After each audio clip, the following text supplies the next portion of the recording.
Hey everybody, I hope there's people watching. I just want to let you know that we as a staff, we have been praying and thinking, how can we best minister not only to our church, but also our community in this kind of really unique time. And we're excited to launch Venture Online. In just a little bit, you're going to see we're calling it our online guide. It's like our version of a TV guide.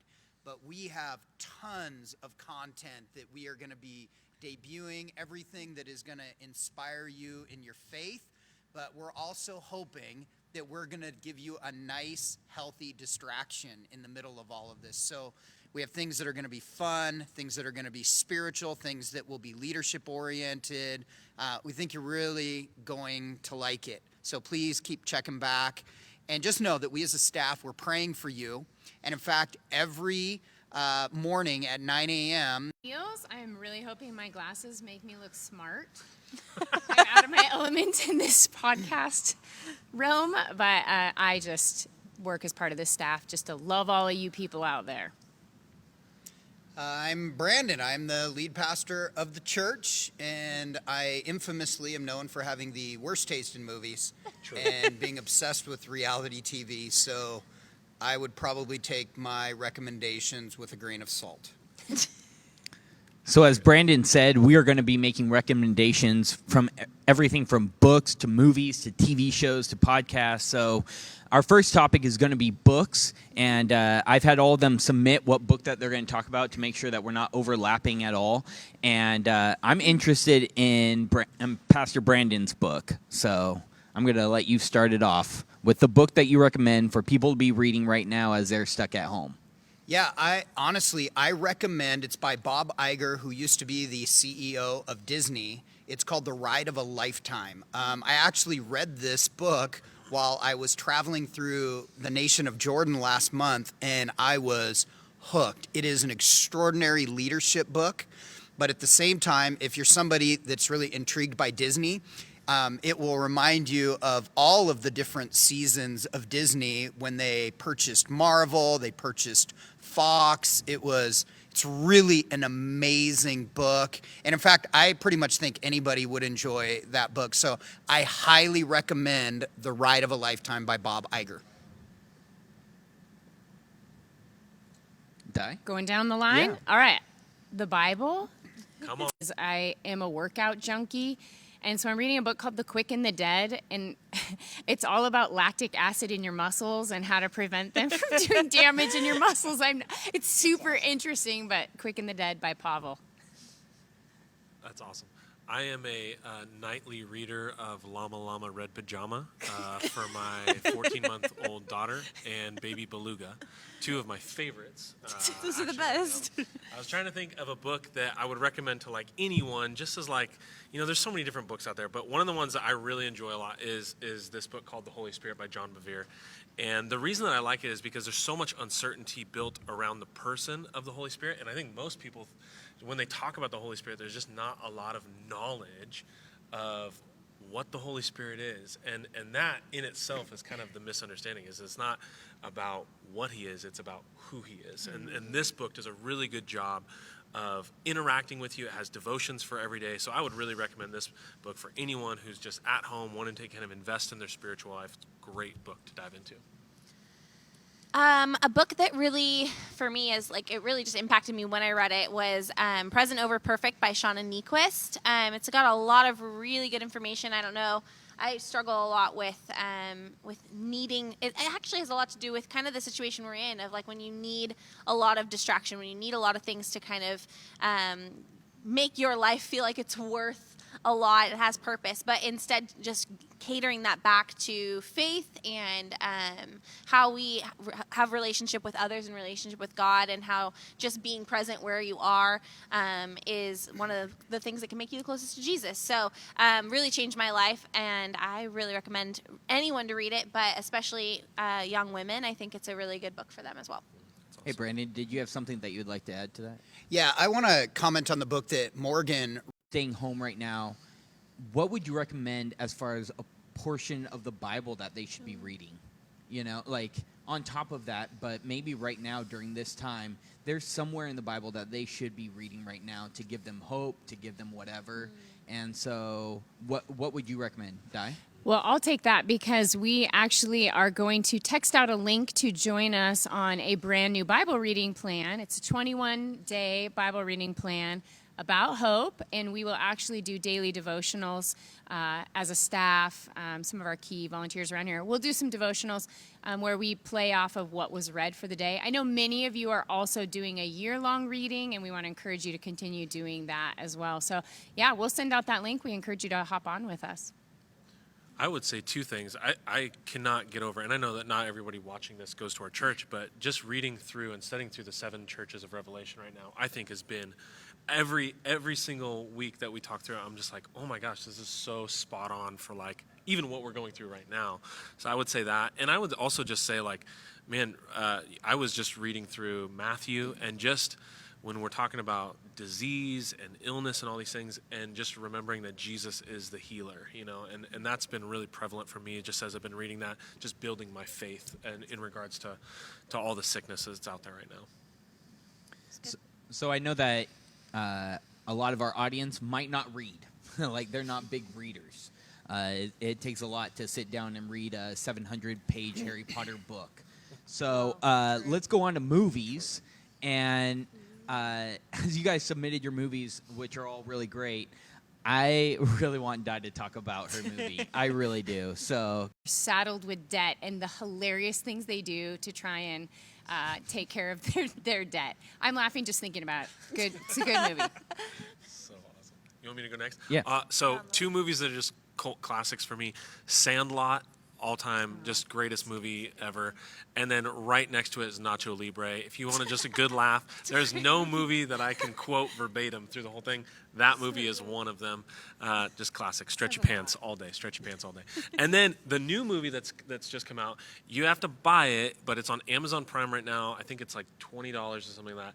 It's the movie 1917. It's that brand new World War I movie. It's about 2 guys delivering a message at the front line to really like save them. But it's literally, Boone, you could probably speak this better than I could, but it's literally shot as if it is one shot through the entire movie. And it is phenomenal. It's one of the best movies I've ever watched in my life.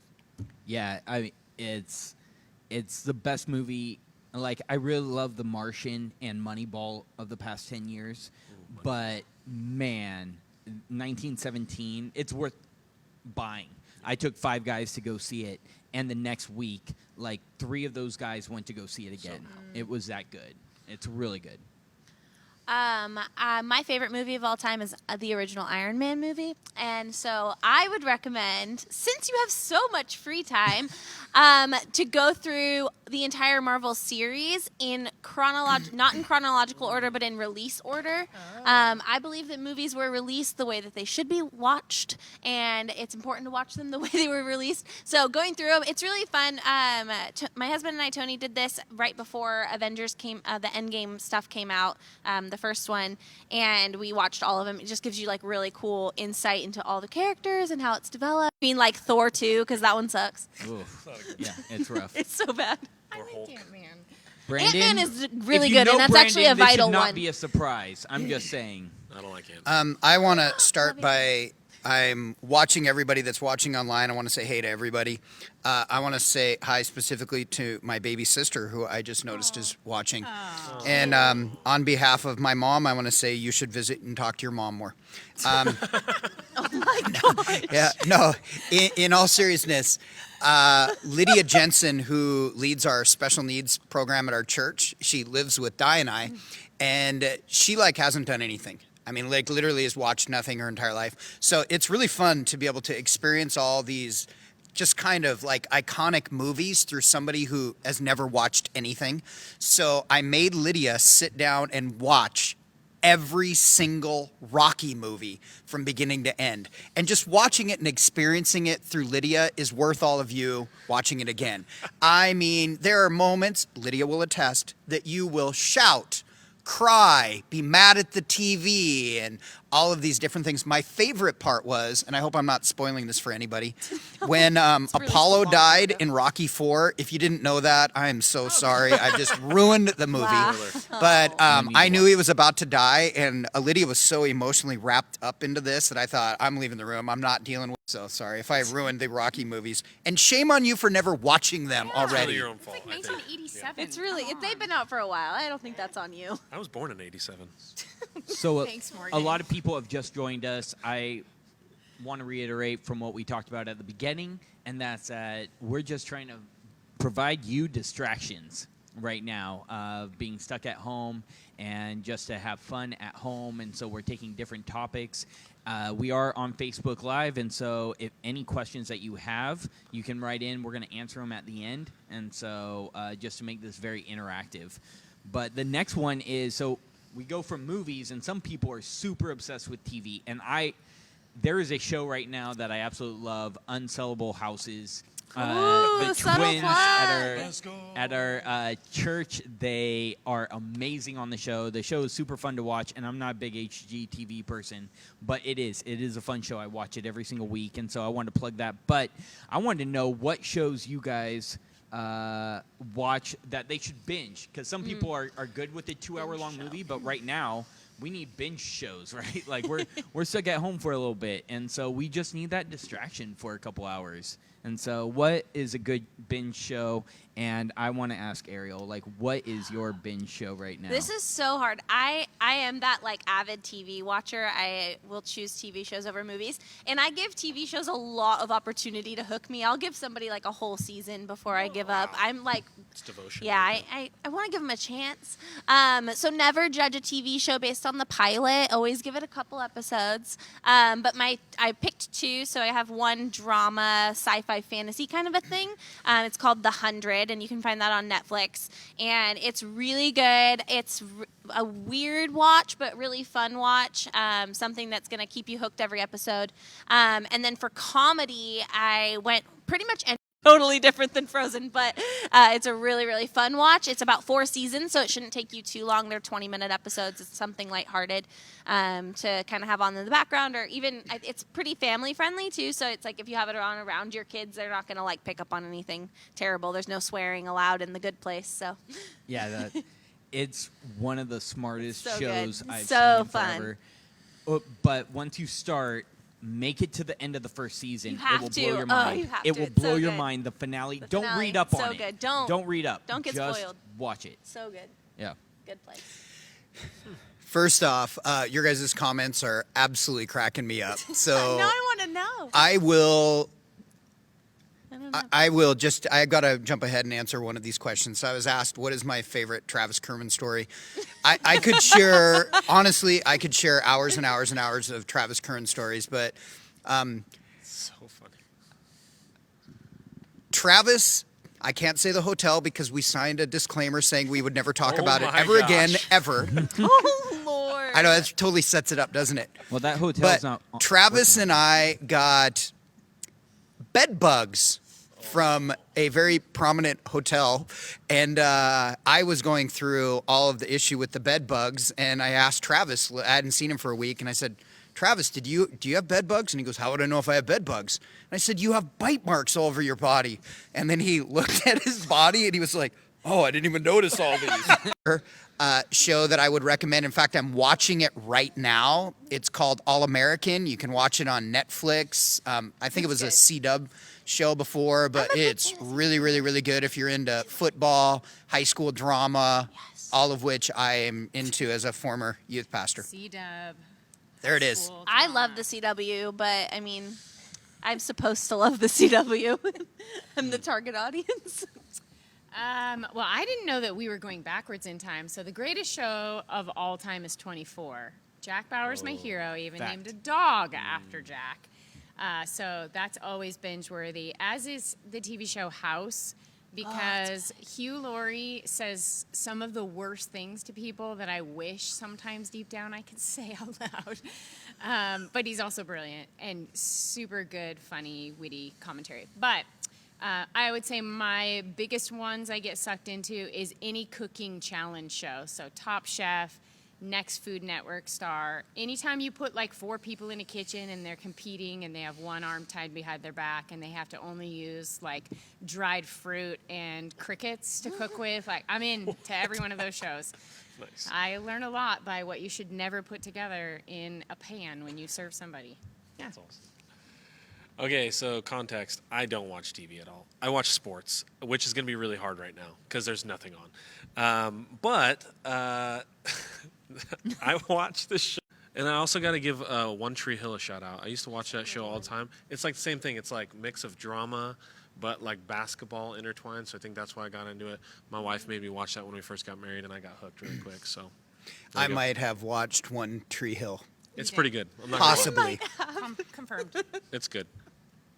It's No one shit. of the It's good. I've seen it. one of the most embarrassing things with me about TV shows is I like the exact same TV show as my daughter. Yep. Rachel and Ariel. And me. Yep. You guys should all get together sometime. And Me and Rachel, dude, do you want to come watch Oh, The watch Bachelor with us? Q13. All right, me and Di will watch Yeah. We'll them. be 6 feet apart.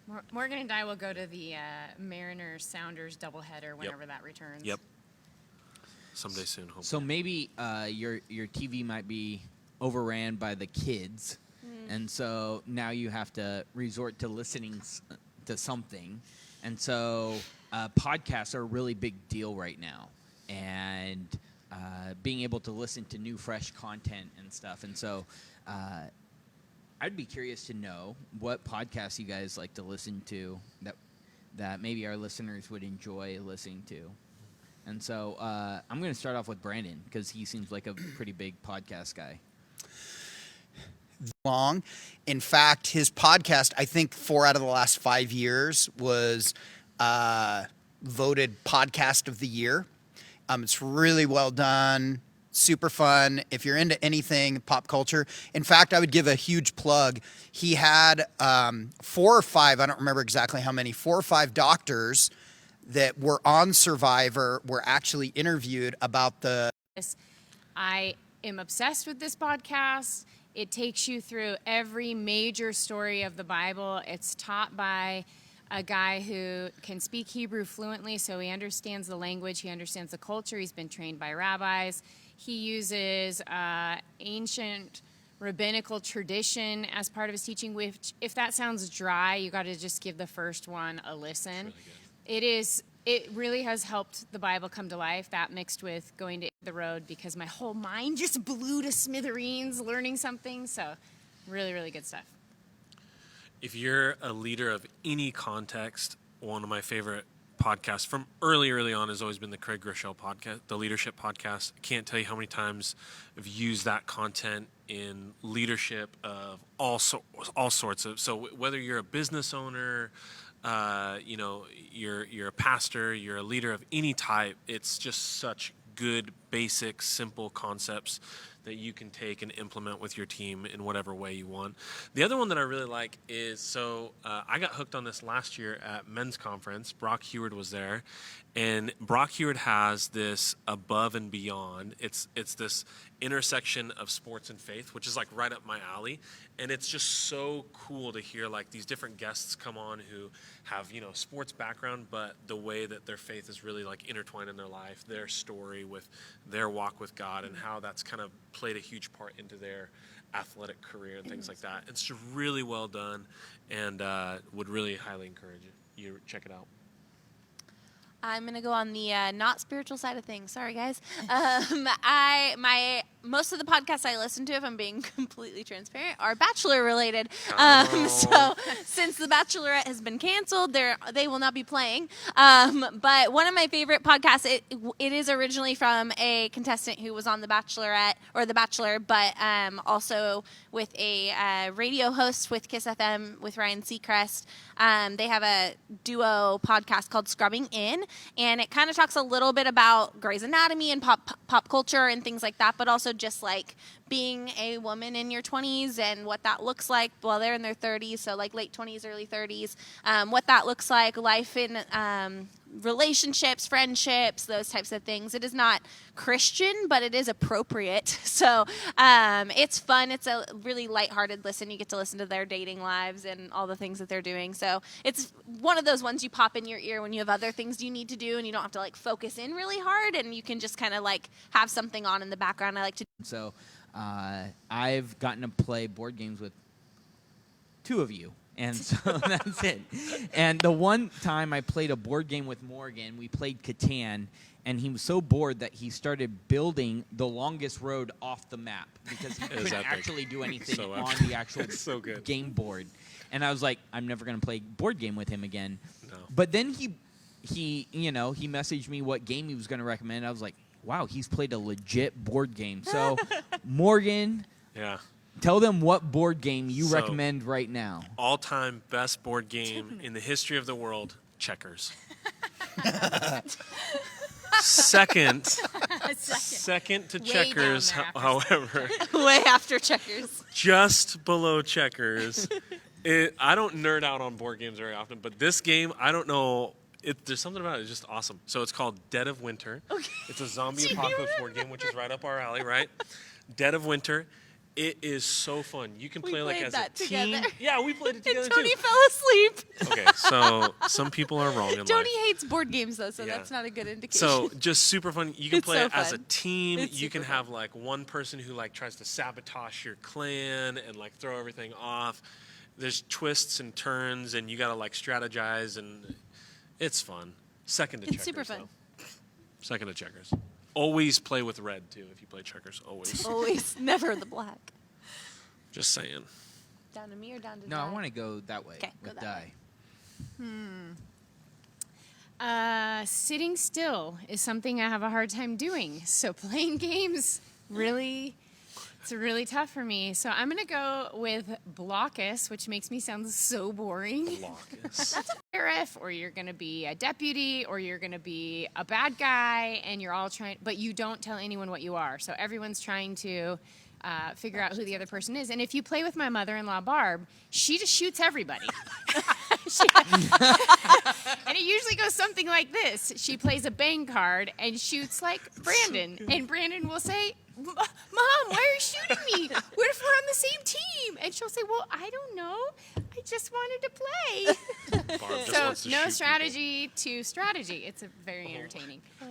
So good. Oh, Barb. My mom's not going to watch this, so I Oh, can say Barb. more. So again, day after Thanksgiving, No, Christmas. I can't even remember. Some holiday, everybody comes over. Yep. And my mom only knows how to play dominoes. Oh. That's it. Not even Also checkers? a So good game, though. every year she brings dominoes, hoping we'll play dominoes. We're going on 15 years never playing dominoes. Still brings it? But every year my mom brings dominoes, hoping we'll play dominoes. So Dude, one I year don't. you gotta I play. can't recommend it one way or the other because I've never played dominoes. You gotta at least play it. She's some like Pegs and Joker game is her new one, but that's my mom. Actually, our family doesn't play games a lot, but we are kind of obsessed with Ticket to Ride. Oh, good. And so I really like that game. It's pretty fun.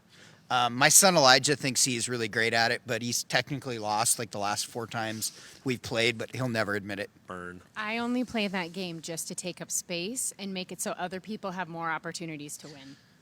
That's why I don't play games like that. Because Yeah. I get frustrated and I flip the board every time. Ooh. I get frustrated. Ticket to Ride has 2 really good expansions for it. A 1912 expansion to where now you're not shuffling those little cards that they give you, but now you can shuffle big cards that you have that goes to that destination is now worth half less.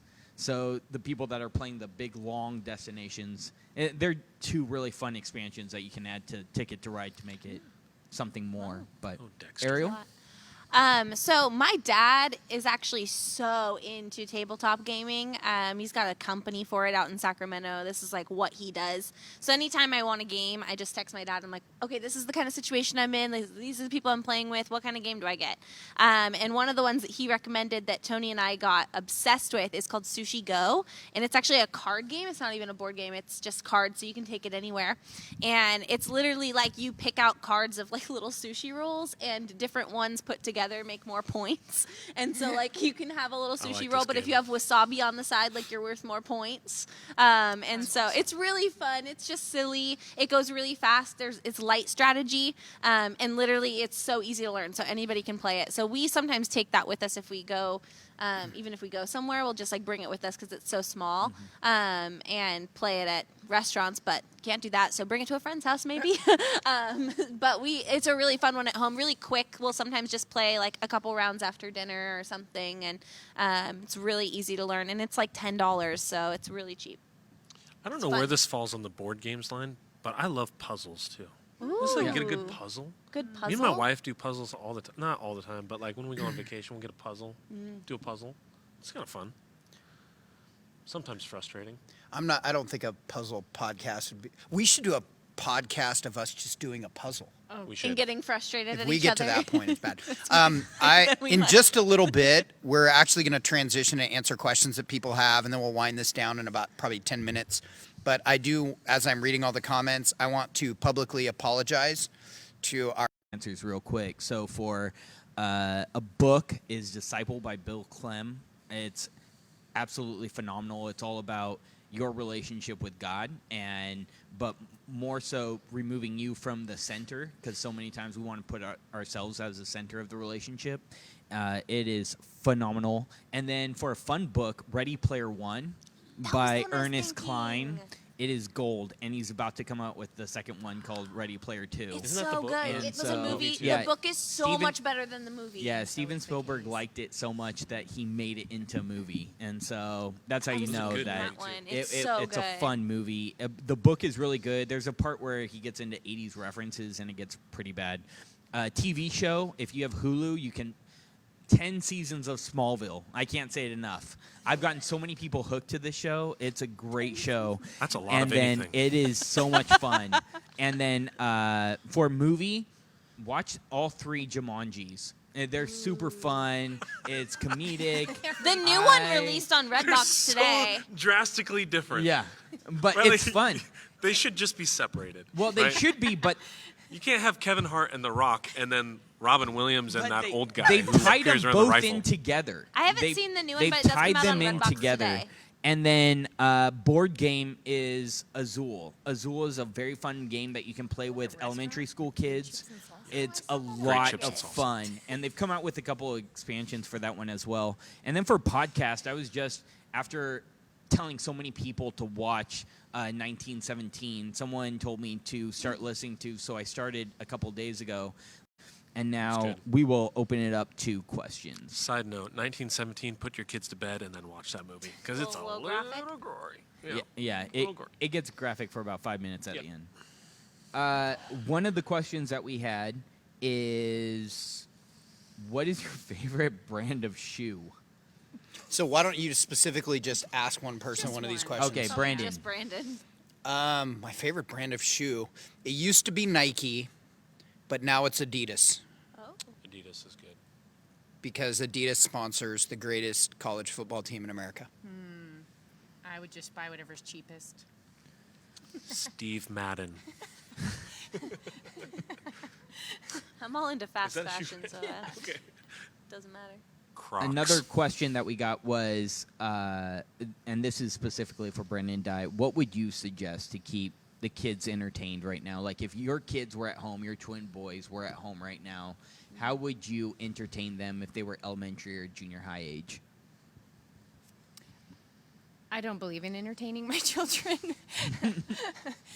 Okay, but seriously, I think that's part of the problem is that if you're out there and your kids are home from school and you've never had to do this before, I would imagine the thought of entertaining them is very overwhelming. I think kids are really actually good at entertaining themselves. That was always really fun. But other than that, I'll play whatever make-believe game or Nerf Wars or whatever. But I don't think you have to entertain your kids all day long. They can entertain themselves. The next question is for Ariel, because there is such a big board game community. Yeah. And by the way, you can go to boardgamegeek.com and they will explain and have videos and everything else about whatever board game that you want to. They've rated them. Like, it's a huge website. And so, but they wanted to know what company your dad worked for. Yes, we actually started his own company. So my dad works specifically, it's called Time to Tabletop. He works with students in the Sacramento area, creating board games to help students kind of work through different like problem-solving issues or communication, relationships. So they'll play a lot of games that help with that.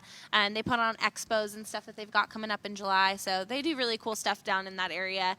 And so, yeah, he's really into games. Every time we go visit, I go to visit him, there's like board game nights with his family, and it's really fun. It's a good time. Yeah, they're Time to Tabletop in Sacramento, so they've got cool stuff going on.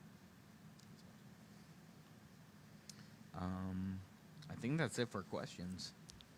So, We'll round it up. Anything else that you'd like to say real quick, Pastor Brandon? Yeah, we're praying for you. We're believing that God is going to do a miracle. And so we're joining with you in praying. And if there's anything that our church can do to help, please call. I mean, we have a staff that is desperate to help people that are hurting, if you need prayer, whatever it is, we are here for you. Our motto for now until for however long is hope starts here. And we want to be purveyors of hope. We believe that the church exists to shine. And so whatever we can do to help, please let us know. Thanks for watching, and we will see you soon.